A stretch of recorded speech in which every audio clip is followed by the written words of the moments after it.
नमस्कार. आज आपण पाहूया की विकसनशील देशाची जी आर्थिक लक्षणं आहेत, ते आर्थिक लक्षणं कोणत्या प्रकारची आहेत?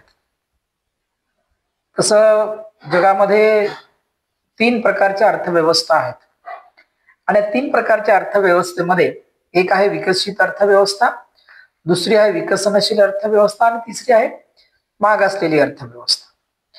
तर ज्या देशाच्या अर्थव्यवस्थेचं राष्ट्रीय उत्पन्न जगातल्या सर्व देशांपेक्षा जास्त असते, तो देश सर्वसाधारणपणे विकसित असतो. आणि ज्या देशांचं राष्ट्रीय उत्पन्न विकसित देशांपेक्षा कमी असते, त्या देशाला विकसनशील अर्थव्यवस्था म्हणतात. आणि विकसनशील अर्थव्यवस्थेपेक्षाही ज्या देशांचं राष्ट्रीय उत्पन्न खालच्या कमी असते, त्याला आपण मागासलेली अर्थव्यवस्था किंवा मागासलेले देश असे त्याला आपण म्हणूया. आता हे मागासलेपणा जो आहे किंवा जे विकसित अर्थव्यवस्थेची लक्षणं आहेत, ही लक्षणं वेगवेगळ्या बाबींवरून आपल्याला स्पष्ट करता येतात. त्यापैकीच एक पहिलं लक्षण आहे ते म्हणजे आर्थिक लक्षणं. आणि या आर्थिक लक्षणामध्ये आपल्याला असं सांगता येईल की विकसनशील देशांची जी काही आर्थिक लक्षणं आहेत आणि या आर्थिक लक्षणामध्ये सर्वसाधारणपणे ही लक्षणं शेती, उद्योग आणि सेवा क्षेत्राशी संबंधित असतील. तर आपल्याला एक सांगता येईल की आर्थिक लक्षणं कोणती आहेत की ज्यामुळे देश विकसित नाही तर तो विकसनशील आहे. मग आपल्याला एक बाब त्या ठिकाणी आपल्याला प्रकर्षाने आपल्याला स्पष्ट करता येते की ज्या देशाचं दरडोई उत्पन्न हे कमी असते. आता आपण म्हणतो की मग विकसित देशाचं दरडोई उत्पन्न हे सर्वाधिक असतं, म्हणून त्या देशाची अर्थव्यवस्था ही विकसित असते. त्या उपरांत ज्या देशामध्ये लोकांचं दरडोई उत्पन्न हे कमी असतं, ते देश प्रामुख्याने मागासलेले असतात. आणि मागासलेल्यापेक्षा ज्या देशांचं दरडोई उत्पन्न जे आहे हे जास्त असते, त्या देशाच्या अर्थव्यवस्थेला आपण विकसनशील अर्थव्यवस्था म्हणतोय किंवा ते विकसनशील देश आहेत असं आपण त्याला म्हणूया. म्हणजे एक गोष्ट आपल्याला या ठिकाणी सांगता येते की ज्या देशांचं दरडोई उत्पन्न कमी आहे, ते देश आर्थिकदृष्ट्या मागासलेले असतात किंवा विकसनशील असतात. त्याचबरोबर दुसरी एक बाब आपल्याला सांगता येते की आर्थिक मागासलेपणा त्या देशांमध्ये असतो. म्हणजे आर्थिक मागासलेपणा, तेथील लोकांचं राहणीमान, दरडोई उत्पन्न यावरून आपल्याला स्पष्ट करता येते की आर्थिक मागासलेपणा जो आहे हा विकसनशील देशांपेक्षा मध्ये सर्वात जास्त असतो. शिवाय भांडवल निर्मितीचा दर देखील जो आहे, तो भांडवल निर्मितीचा दर देखील त्या ठिकाणी अल्प असतो. आता ज्या देशामध्ये विकास झालेला असतो किंवा जे देश विकसित असतात, त्या देशामध्ये भांडवल निर्मितीचा दर जास्त असतो. आता का असतो तर त्या ठिकाणी तंत्रज्ञानाचा वापर होतो, औद्योगिकीकरण मोठ्या प्रमाणामध्ये होतं, लोकसंख्या सुधारलेली असते, दरडोई उत्पन्न जास्त असते, गुंतवणुकीचा दर जास्त असतो, त्याच्यामुळे परताव्याचा दर जास्त असतो. साहजिकच आपल्याला त्या ठिकाणी स्पष्ट करता येतं की विकसनशील देशामध्ये भांडवल निर्मितीचा जो दर पाहिजे तो पाहिजे त्या प्रमाणामध्ये नसतो. म्हणजे विकसित देशांपेक्षा तो भांडवल निर्मितीचा दर कसा असतो, कमी असतो. म्हणजे हे एक आर्थिक मागासलेपणाचं वैशिष्ट्य किंवा आपलं लक्षण ही त्या विकसनशील अर्थव्यवस्थेचं आपल्याला सांगता येऊ शकतं. त्याचबरोबर प्राथमिक उत्पादनावर जास्त भर दिला जातो विकसनशील अर्थव्यवस्थेमध्ये.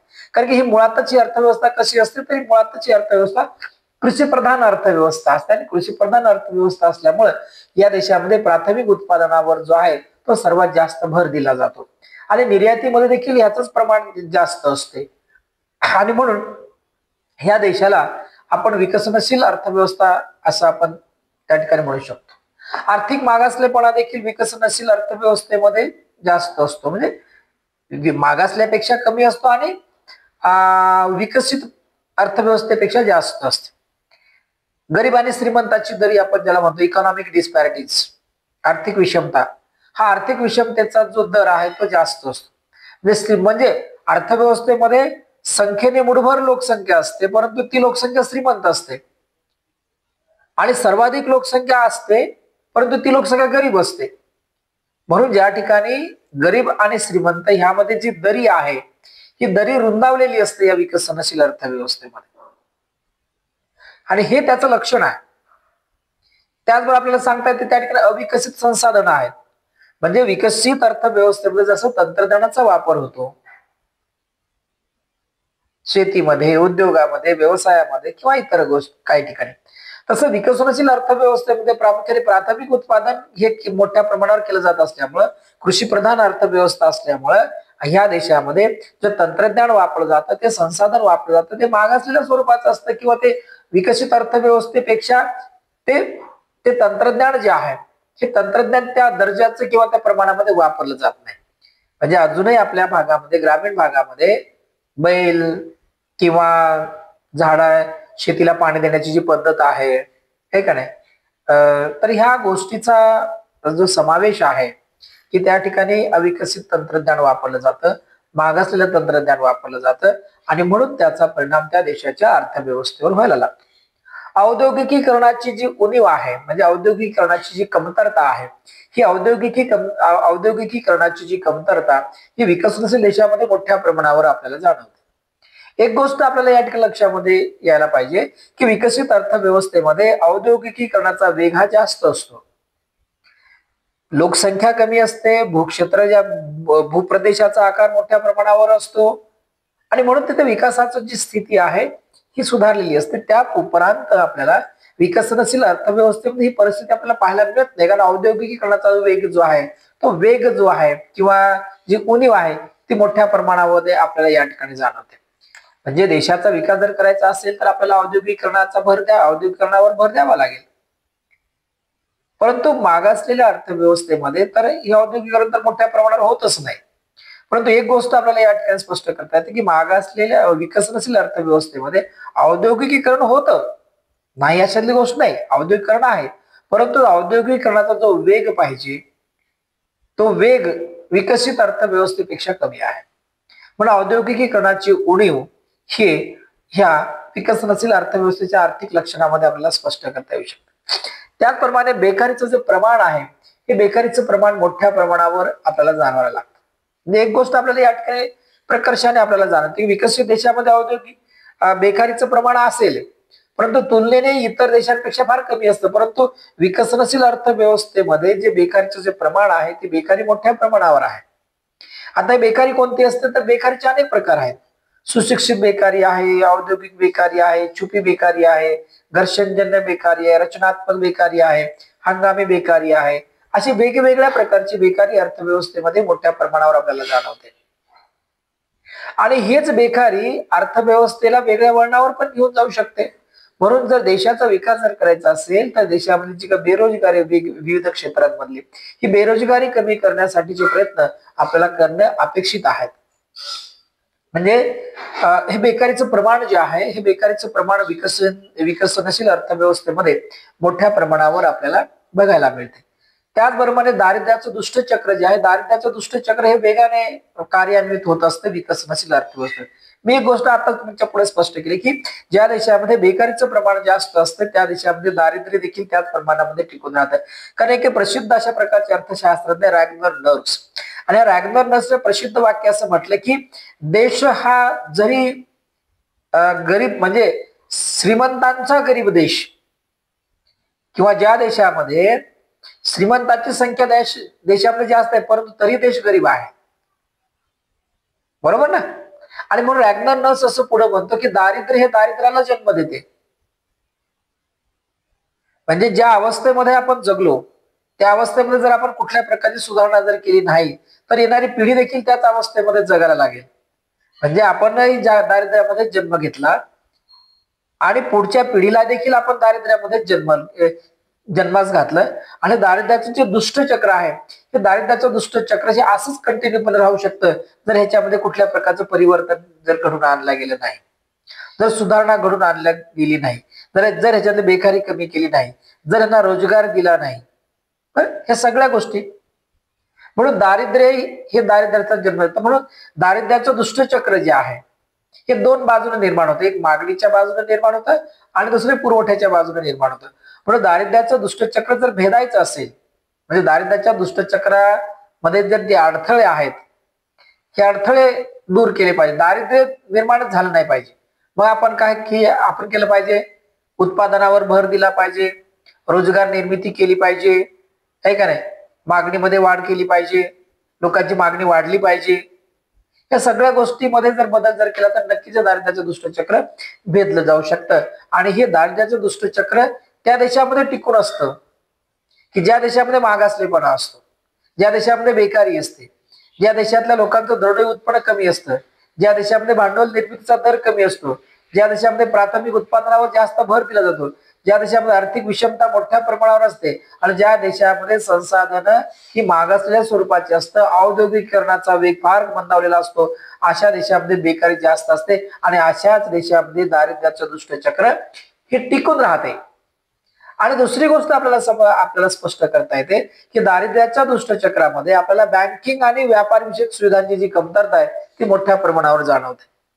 म्हणजे एक बाब आपल्याला इथं लक्षामध्ये घ्यावी लागेल की विकसित देशामध्ये बँकिंग सेक्टर जे आहे किंवा व्यापार विषयक ज्या काही फॅसिलिटीज आहेत, ह्या फॅसिलिटीज त्यांना मोठ्या प्रमाणावर प्राप्त होतात कारण त्या ठिकाणी औद्योगिकरण झालेलं असतं.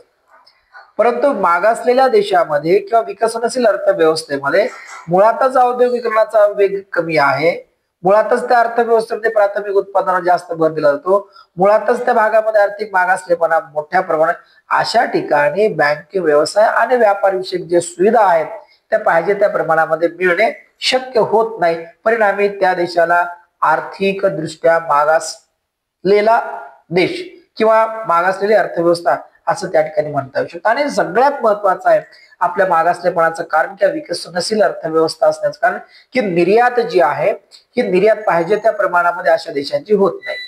असे देश मुळामध्ये काय करतात तर आयातीचं प्रमाण मोठ्या प्रमाणावर ह्या देशांचं असतं. म्हणजे आयात मूल्य ह्यांचं जास्त असतं, निर्यात मूल्य कमी असतं. म्हणजे एका बाबीने आपल्याला हे सांगता येते की खर्च जास्त आणि उत्पन्न कमी. मग उत्पन्न कमी आणि खर्च जास्त म्हणजे कमी उत्पन्नामध्ये जास्त ज्यावेळेला आपण खर्च करतो त्यावेळेला ती डेफिसिट निर्माण होते आणि मग डेफिसिट भरून काढायचे असेल तर मग काय करावं लागतं, मग त्या देशाला कर्जच काढावं लागतं. म्हणजे कर्ज काढून सण साजरे करावे लागतात अशी परिस्थिती निर्माण होत असते या देशांची. आणि म्हणून आपल्याला एक गोष्ट या ठिकाणी आपल्याला स्पष्ट करता येते की जर आपल्याला ह्या मागासलेपणामधून जर बाहेर जर निघायचं असेल तर आपल्याला निर्यातीचं प्रमाण वाढवावं लागेल.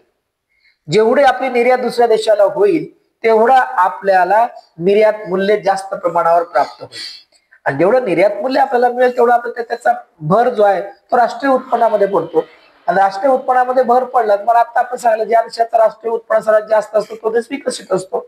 पण आपलं काय वाढलं पाहिजे तर राष्ट्रीय उत्पन्न वाढलं पाहिजे म्हणजे दरडोई उत्पन्न वाढेल, भांडवल निर्मितीचा वेग देखील वाढलेला असेल. मग राष्ट्रीय उत्पन्न जर वाढवायचं असेल तर आपल्याला काही मोजक्या गोष्टी आपल्याला भर द्यावा लागेल. एकतर औद्योगिकरणावर भर द्यावा लागेल, एकतर शेती क्षेत्रामध्ये चांगल्या तंत्रज्ञानाचा वापर आपल्याला करावा लागेल, देशामध्ये व्यापार सुविधा आणि बँकिंग विषयक सुविधा निर्माण झाल्या पाहिजे, देशामध्ये गरीब आणि श्रीमंताची दरी कमी झाली पाहिजे, भांडवल निर्मितीचा दर जो आहे तो दर वाढला पाहिजे, दारिद्र्याचं दुष्टचक्र आपण भेदलं गेलं पाहिजे म्हणजे दारिद्र्य निर्मूलनाचे प्रोग्राम आपण रन केले पाहिजे, त्याची अंमलबजावणी केली पाहिजे. पॉवर्टी इरडिक्शन प्रोग्राम ज्याला आपण म्हणतो तर हा दारिद्र्य निर्मूलनाचा प्रोग्राम जो आहे तो प्रोग्राम हा त्याची अंमलबजावणी ही कार्यक्षमतेने आणि प्रभावीपणे होणं अपेक्षित आहे. तरच आपल्याला या विकसनशील अर्थव्यवस्थेमधून आपल्याला विकसित अर्थव्यवस्थेमध्ये आपल्याला पदार्पण करता येऊ शकतं. म्हणून ही सगळी जी काय आपण वैशिष्ट्ये पाहिली, लक्षणं पाहिली, ही सगळी कशाची लक्षणं आहेत, विकसनशील अर्थव्यवस्थेची लक्षणं आहेत. कोणकोणती लक्षात आहे विकसनशील अर्थव्यवस्थेची लक्षणं कोणकोणती आहेत लक्षात आले काय तर परत एकदा सांगतो. दरडोई उत्पन्न कमी असणं, आर्थिक मागासलेपणा असणे, भांडवल निर्मितीचा दर कमी असणे, प्राथमिक उत्पादनावर जास्त भर देणे, आर्थिक विषमता मोठ्या प्रमाणावर असणे, अविकसित संसाधनाचा उपयोग मोठ्या प्रमाणामध्ये होणं, औद्योगिकरणाची उणीव असणे, मोठ्या प्रमाणामध्ये देशामध्ये वेगवेगळ्या क्षेत्रामध्ये वेगवेगळ्या प्रकारची बेकारी प्रकर्षाने दिसून येते आणि म्हणून दारिद्र्याचं दुष्टचक्रही त्या देशामध्ये कार्यान्वित असते. बँकिंग विषयक सुविधा तसेच व्यापार विषयक सुविधांची कमतरता मोठ्या प्रमाणावर असते आणि अशा देशाची जी निर्यात आहे ही निर्यात ही कमी असते. ही आपल्याला या विकसनशील अर्थव्यवस्थेची आर्थिक लक्षणं आपल्याला या ठिकाणी स्पष्ट करता येऊ शकतात. ठीक आहे, धन्यवाद.